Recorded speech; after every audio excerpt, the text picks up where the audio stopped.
Alright, welcome back ladies and gentlemen to the Feed Me Pixels channel. I'm your host today, Larry the Chupacabra, and today we're going to be going on one of my mission adventures to go and take care of, let's see here, complete the memories mission inside of Skysaga, and that's going to be an important mission to do because I've got a couple of these fancier desert armors, and basically, these quests are my mastery quests. When you first start entering a new biome, they kind of walk you through it with some of the quests, and then they unlock the ability to equip better gear in those areas. So on my last adventure, I actually managed to get an upgraded desert blade, which doesn't happen very often. It was actually quite rare to get pretty good drops from random NPCs inside of dungeons. Simply because you can't repair things you find in the wild, only stuff that you have made or your friends have made. So if it's from a random NPC, you usually just had to deconstruct it because it had no durability left. But I lucked out and actually found a pretty sweet desert blade. So before we go on our adventure, I'm just going to drop off a few crafting materials. I have some metal bits and bops here for crafting that I'm going to drop off. And it's oddly important to have a pretty good organization scheme in this game. Otherwise, you'll quickly get overwhelmed with the ridiculous amount of consumables that you find. And honestly, they can be a little overwhelming, and you almost feel like a hoarder sometimes when you get in here and start stabbing things. So I'm actually going to leave my fancy armor at home, so I don't have too much of my inventory taken up, because so far I don't think that there's actually a way to upgrade your backpack space when you're out adventuring. And we're gonna go back down, whoops, as I fall on my face, we're gonna hop back down here into the basement of my lair. I could move this pretty much wherever I want, but I just like it in the basement. It makes it very ritualistic and magical. And we are going to go back to the desert to this memories quest. It's a daytime mission.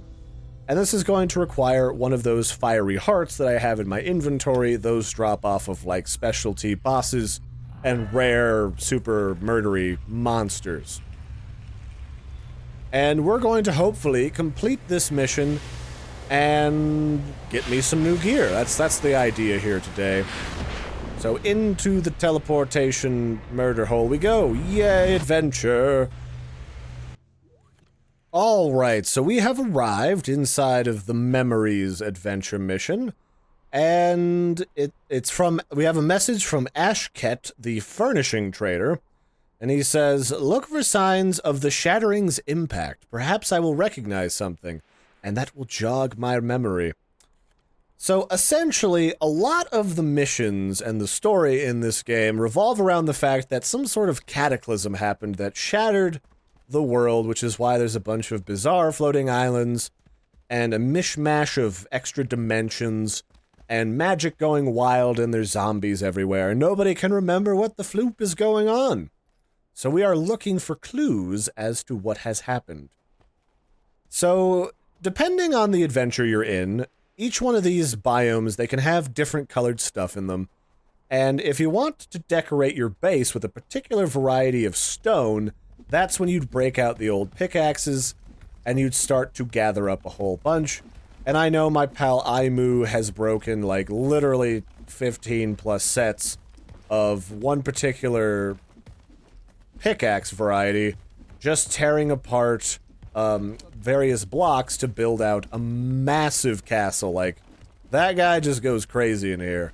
I used to do a lot of that back when I played a lot of Minecraft, but the trouble with this game is simply that every time the alphas change, they wipe everything just so that they don't have to worry about everything translating over really well.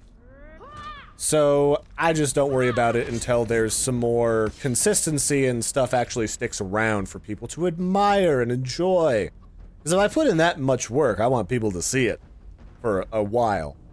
And actually, before I forget, I need to drag my new sword into my inventory equip slots. Now, something that is kind of nice about this game is they do understand that you have two hands, So each one of these equip slots down at the bottom is set up so that items are used either in sets of pairs, because, well, that's how they work. You know, you have a sword and a shield, or a sword and a torch, in the event that you're, like, spelunking in a scary, murdery cavern. Or you have, like, 2 hands for an axe, and it actually shows you that right here for number 3. One item takes up both slots. And I thought that was pretty nice. I mean, it makes a lot more sense than this sort of, like, janky system that Minecraft held on to. And I think still does hold on to even today. Although I haven't played some of the new Minecraft, there might be something to be said for exploring some of the things that have been added once Microsoft purchased the Mojang team. I mean, didn't really purchase them, but Microsoft bought Mojang, and in turn, like anyone who stuck with it, ended up coming along for the ride.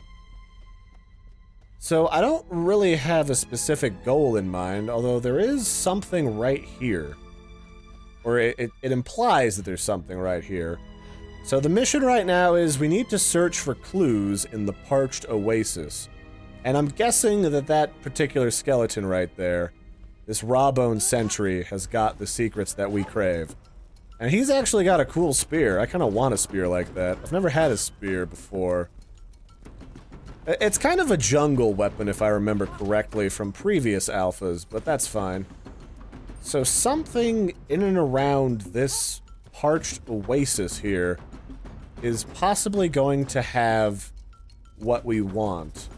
Like, they're gonna have a quest drop, and that's gonna give us the bacon that we desire. Oh, here it is. Ornate key. Likely belonged to a Bascart, or what is it? Bascartan of great wealth and power. Bascartan? I'm not sure I'm familiar with that terminology. Alright. So we completed that quest, and we have a call on our little magic walkie-talkie. Alright, Ashket, the furnishing trader. That looks like it belongs in a palace. You better explore the area and find it, Larry. And then, you know, brutalize anybody who lives in it because we want their stuff. Which works for me. That's basically what an adventure does. We claim that we're, you know, auspicious and morally sound individuals, but we're just brutalizing people that live near ancient tomb sites and then tomb raid and rob graves and stuff. I mean, it doesn't sound as great as, you know, Indiana Jones upselling it because things belong in a museum to be sold, or to be learned and not sold. But even an adventurer has got to make a living, folks. Even an adventure-y person. And sometimes it's on the black market, sometimes it's selling koala meat. Now, you wouldn't think koala meat would be any good, but you lightly sear the meat on like a grill to lock in the flavor and the moisture and some of that delicious koala texture, and you've got yourself just a terrifying food that will probably make people look at you funny. But up until that point, it's absolutely delicious. Alright, these frickin' skeletons want to butt touch Larry. I'm not a big fan of that. Putting some dents in me. This is where things are getting a little hairy. I might have to get out the sword and board.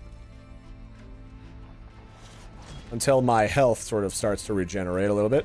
Ow. I had enough of you, sir. Your health does regenerate. Before, you kind of had to carry food around, but that was always a pain in the butt. At present, your health kind of regenerates over time. Now I just need to find a good spot to dig myself out of this hole. There we go. Good news is you don't need specialized pickaxes or like shovels to excavate certain types of material.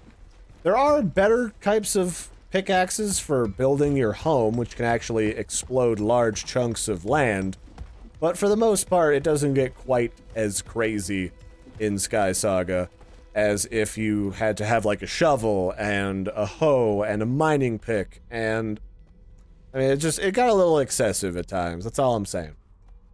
So now we're gonna look for an ornate palace, and I have been in some of these desert explorations before, and that's more or less what this thing over here is probably gonna be. It doesn't look like a palace, but then again, I've never really lived in a desert with a sheik or one of those maharajas, so I couldn't really tell you what their style of architecture is like. Although I have seen the Taj Mahal, but that's more of a spot for dead people. Alright, so we have to find scouting bandits and murder them as we... Okay, so this is just a villa. This isn't the palace that we're looking for. Just like those were not the droids that stormtrooper was looking for. I guess we'll just bash in a window. I'm a vandal, I'll admit it. Come on now. We've all done it. We've all hucked rocks through the windows of an abandoned building at some point in our life. Hello. Were you going to use that bow on me? That just seems rude, madam. Yeah, these guys are taking a little bit more work to kill now, which is what I was saying about things kind of ramp up very quickly between adventures. Eventually you end up in a boss adventure to complete the last of like a certain biome's mastery chains, and that's full of like bosses that you literally have to be very careful and think about your strategy and your terrain around you in order to fight. Well, this is what I was talking about in the last episode, or in previous episodes I should say, is that there's a lot of different architecture and they have a bunch of different objects and they pay attention to what they're putting together so that the whole thing kind of makes sense. I think they do a pretty good job. Like, there's a little pool in here because it's like a desert and it's hot out and sometimes you want to cool down in lukewarm water. And then it's a bunch of wax. I'm not sure how much wax I really want. Like, I don't really need these dates. I'll just leave these dates here along with this arrow. I've got plenty of bones. I know some people have a bone to pick with monsters, but they can just keep their bones. And was that it? Oh no, I need to kill one more thing. So it should be mentioned that you can run into other people in these adventures, depending on what time of the day you play. These are procedurally generated and custom to you, but if someone has already spawned into one of these adventures, they let other people join you so that you can kind of have some social hour, maybe tag team for a very difficult boss by talking in the general chat. And the best part is, they've already thought ahead to people, you know, stealing each other's stuff, so all of the loot is individual. So what you see is what you get, and unless you grab it and then put it back down on the ground, nobody can steal it from you. Which is a lot nicer than a lot of games do initially. They have thought about some of the biggest qualms in MMOs and other multiplayer games. So this is looking either like a palace or a frickin' fortress. Okay, this is the Bescarta Palace. So now I have to find the underground bazaar entrance. Oh, and there's like murdery people in here with big expensive looking spears that will stab me and take my organs out. I don't know about you guys, but Larry's a big fan of his organs staying on the inside of his body. Oh, you can go away. Nope, you guys ain't gonna stab me. That's one. That's two. You gotta be real careful in these combats with stamina management. Alright, that's three. And then, come here, you. You're gonna go meet your friends up in that big murder pit in the sky. Oh wait, there's another guy just sneaking around the corner here. People with daggers, I think these are supposed to be, I mean, it says rogue, but I think these were previously like assassins or something. So I got some ornate rugs, and there's like an upstairs here. Somewhere there should be like a chest, not too far away. I mean, there's obviously one on my radar, so it might be downstairs here. No. Did I miss it? Just like, oh, it's right behind the door, hiding. I see what you did there, game. Anything else? No. So somewhere in here, there is a hidey hole where they're hiding an ancient bazaar. Ow. Did you just throw rocks at me? That's new. So one thing I can say about the game is the combat isn't crazy right now for NPCs, but they do have a variety of attacks that they can do, especially some of the more specialty bosses.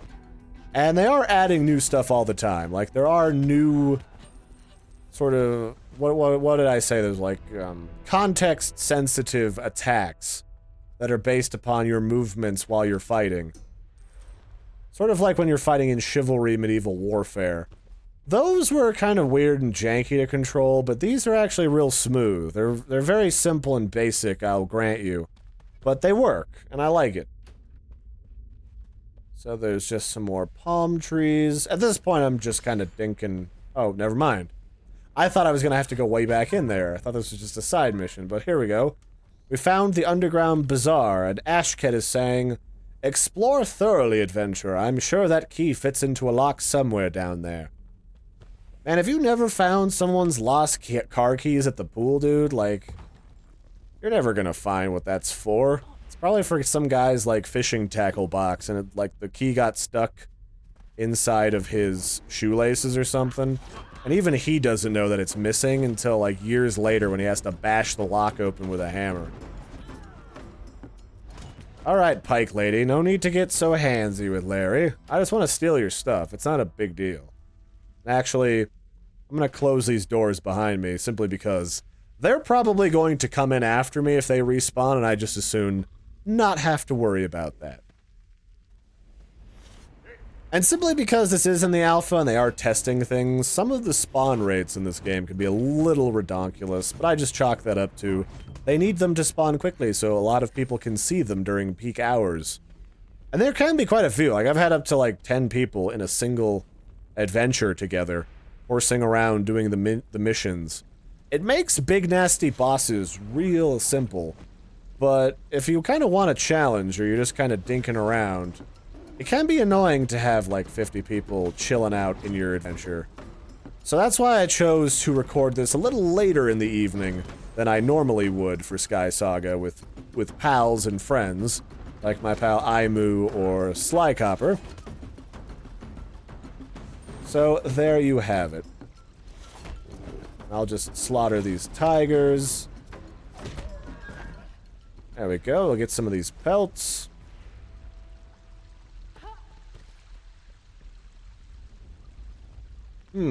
I do like all these jugs and stuff that you can have.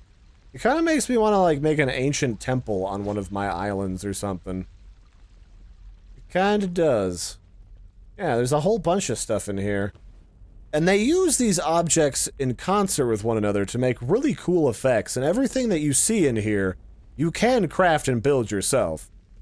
They don't use, you know, like, admin-only gear, which is really nice. So here's the end chamber, and again, the thing that I don't like about this version of the game, this particular alpha, is it used to be when you went into the end chamber, you had another portal that would take you back home, or to wherever you wanted to go, in theory, you know, story-wise. But they removed that for some reason, and it kind of broke up the progression and the pacing for me a little bit, which I thought was kind of unfortunate. Alright, this guy's an archer, which is gonna suck. Because archer bosses really hurt. Especially when it takes like 50 hits to kill him. Like, do you see how much damage I am not doing to this guy? Alright, well, I killed your pet lion. Are you happy now? You made me do this, Mr. Hunter Boss. Ow, that kind of hurt a little bit. Well, let me do some jump attacks. Those are cheaper to do, and it looks like they're more effective. That's the thing with certain bosses, like, you have to feel them out and see what does the most damage. Like, some of them you have to, like, sprint and stab them, which in this case does, you know, next to nothing, it seems. Or you can do, like, a jump attack there, which does, like, 400. Let's see what a charge attack does to him. Ow. Oh, hold still, dang it. I'm just trying to shave a little bit off the top, and by a little off the top, I mean sever your head from your body. Alright, so yeah, it looks like the money is in the jump attack, so let's just do that. And that'll keep him off balance, and the AI will be trying not to get smashed to pieces. And that other guy can just continue to try and stab the... Oh, really? Really, spawn timer? You gonna do me like that? Ow, is there someone behind me, too? Gee whiz. Alright, lion. You're gonna go first, because you're gonna be up in my business.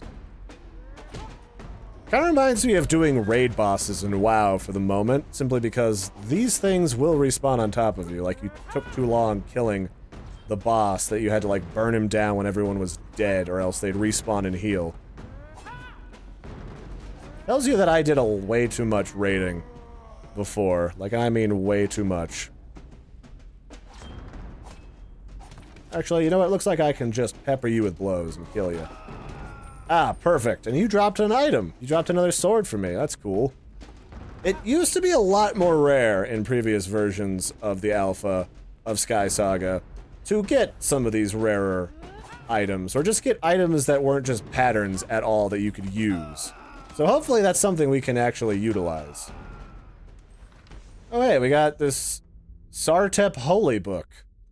It says it's a detailed list of rituals and blessings used by the disciples of Sartep. The book is written by Ashket.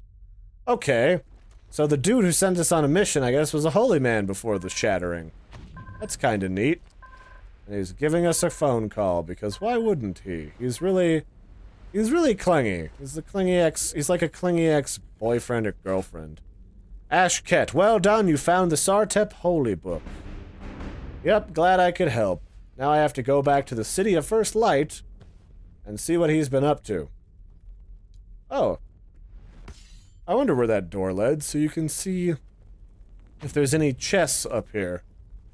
Doesn't look like it, but sometimes, since it's procedurally generated, you can run into, like, swag up here.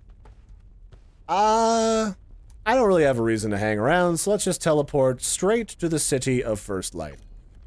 And you guys can see what the hub world looks like. It's a little laggy, but I think you'll like it. Alright, here we are, ladies and gentlemen, back at the City of First Light. It is the hub world, and it's surrounded by floating zeppelins that kind of fly around slowly, if I can find any. It's hard to see them at night, so I guess we'll just leave that for the moment. And then there's also this giant death ray in the back of the city, which kind of stands out, if you ask me. That's where you go to cleanse treasure amber. Occasionally you find items embedded in like a magical solidified goop, and a lady back there will cleanse it for you using that giant death ray. Alright, turned that in. And Ashket. Who is this? Is that who's over here? It's hard to say. There's a lot of NPCs that you talk to in the course of playing this game. Some of them have patterns and blueprints. Some of them have got... Oh, that's just a dude. That's people. Why does his thing show up? Who is that? That's someone I know? I don't know. Where is that person? Oh, I guess they're down here. I just got distracted by that person's giant floating icon, which is marginally annoying. Let's see. Oh, here he is. He is... Oh, she. It's a she. She's a lizard lady. Alright, Ashket. I wrote about Sartep rituals. Perhaps I was a scribe. These faint memories are colored by unsettling sense of guilt I cannot place. Please return to the desert and look for more clues. Okay, and for our trouble, we got a bunch of patterns to craft more fire-resistant gear for use in the desert. And we got another stab-a-majig, which... about the same as the other stab-a-majig that I found, but it's always good to have a spare. So let me equip these patterns so that I can learn them. I wish there was a better way to do this, honestly, but you just equip them, hold them up, and then you enter them into your chronicle of all the junk that you know. And then we'll learn this puppy dog. So we have a new shield that I can craft to admittedly replace the one that I have is not the best. Like, I've got this general purpose shield. And then... I thought I had 3 patterns. Here it is. The one for the gauntlets. Perfect. Now I can outfit myself. Because right now I just have a bunch of single-purpose, like, gloves and boots. So sweet. I've got a bunch of swag. And you know what you can do in this game is you can, in fact, dual-wield. Which is very effective. Although you can only charge up 1 stab-a-majig at a time, which is unfortunate. Oh, Oh, and I think because I leveled up in one of the factions, I got an Explorer gift, which was a bunch of money and some Explorer marks, which I can use to buy stuff at the Explorer store. So yeah, that's it for this one, ladies and gentlemen. We got to see a, like, specific story, mission, adventure. Checked out some more, well, just checked out the City of First Light in general. Haven't done a lot of that at all. And yeah, that's it for this one. Don't forget to like and subscribe, and tell me what you think about this game and all the voxely stuff. And if you guys and gals out there are interested, beyond liking and subscribing, which I appreciate greatly, then we might be doing a giveaway later where I offer up a code for you to come and join us in Skysaga without having to wait. But honestly, you don't necessarily have to wait. You can just sign up, and it might take like a week or two, and they'll send you a sweet, delicious invite. So, that's it for this one, ladies and gentlemen. I've been your host, Larry the Chupacabra. Have a good one, and toodaloo!